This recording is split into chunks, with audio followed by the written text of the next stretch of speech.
हर्क साम्पाङले बहुमत ल्याउने देखियो भने कतै अमेरिकाले अथवा भारतले यो चुनावै हुन दिँदैन कि डर पनि छ मलाई फेरि। किन? अब आफ्नो ग्राफमा भएको भन्दा बाहिर राष्ट्रपति नेपाली माटो नेपाल आमाको सच्चा सपुत्रलाई के अरे पुत्रलाई चाहिँ प्रधानमन्त्री बनाएको देख्न चाहँदैन दुईवटा देशले त। उनीहरू आफ्नो आफ्नो हली खोज्छन्। मैले त तर्क के दिइरहेको छु, बरु हर्क साम्पाङको क्रेज बढ्दै गयो भने यो चुनाव हुँदैन।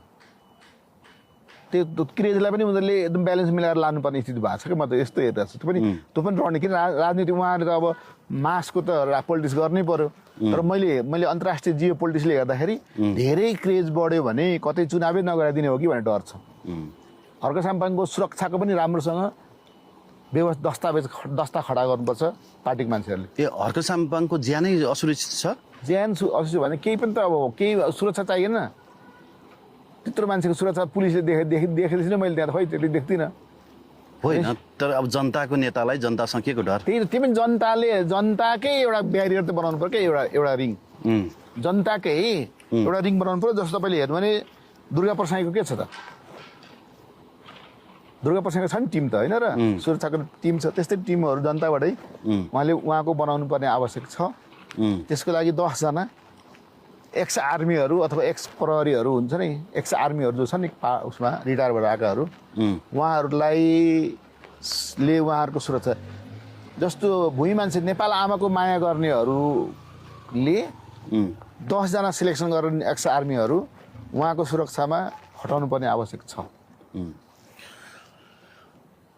अनि रवि र बालनसँग गयो भने सम्भव सिरोया पनि त्यो पार्टीमा कसरी जान्छ? अब सम्भव सिरोयाले पनि घन्टीबाट चुनाव लड्ला नि त?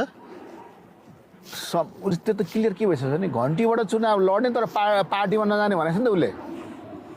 त्यही भएर हो। अनि उसलाई पनि एउटा सिट दिया। सम्भव सिरोया आफै नगयो भने त्यो एउटा तपाईँले बताइदिनुहोस्, जब उनीहरूको घर जलाइयो, अफिस जलाइयो, त्यसमा उसको बारेमा जे नेपो बेबी भनेर गरियो, रुएर कसरी दिएकी छिन् त्यो के अरे खतिवडा श्रीमती उसको के नाम अरे श्रृङ्खला खतिवडा जसरी तपाईँले हेर्नुभयो भने त्यो बालनको पार्टीमा त जयवीर देवाललाई नि टिकट दिए भइहाल्यो नि त। सबै नेपो बेबी समातेर जाने हो नि त। नेपो बेबी उनी होइनन् के वास्तवमा तपाईँले भन्नुभयो भने। त्यो श्रृङ्खला खतिवडा नेपो बेबी भनेर जुन मान्छेले बनाए उनी नेपो बेबी होइनन्। विरोध खतिवडाको हैसियतै के थियो र बिचरा नेपो बेबी भन्नु? ऊ आफै पार्टीभित्रै पीडित थिए होइन। अब त्यसो भए तपाईँले त्यो उसको छोरा र उसँग तुलना गर्न मिल्दैन यो चाहिँ। तर के चाहिँ उसलाई जसरी तपाईँले के विश्वकर्मा अरे रिमा विश्वकर्मा जसरी राजनीति गर्ने इच्छा जागेर आयो नि, अहिले भूत सवार भएको छ नि उहाँलाई पनि त होइन, गर्नुपर्छ भनेको छ नि त। किन अति भयो नि, जे पाए त्यही लेखिरहेको थियो मान्छेहरूले। अनि त्यसले बदला लिएर राजनीतिमा गएर सकिने रहेछ भन्ने उनलाई पनि फिल भयो, उनले गरे, उनलाई राम्रो उहाँलाई बधाई छ।